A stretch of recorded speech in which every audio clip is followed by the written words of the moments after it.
Ден 14, no ганджа! Хора, искам да започна пак с малко благодарности. Благодаря ви много за цялата подкрепа. Благодаря за всички коментари, лайкове, лични съобщения. Те ме мотивират повече от всичко друго. Искам да ви кажа да не спирате. Ще отговоря на всичко, което мога, когато имам време. Не се притесняйте, не се срамуйте. Щом спирам аз, спираш и ти и вървим заедно напред. Днеска 2 седмици. Първите 3 седмици са най-проблемни. 2 от тях вече минаха, т.е. почти сме избутали най-лошото. Днеска се чувствам много добре. Не ме боли главата. Спах добре. Почти няма кошмари.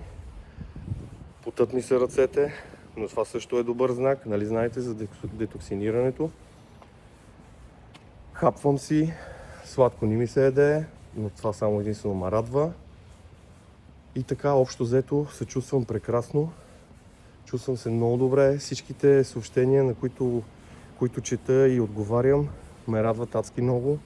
Има вече супер много хора, които решават да поемат по моя път. И това е.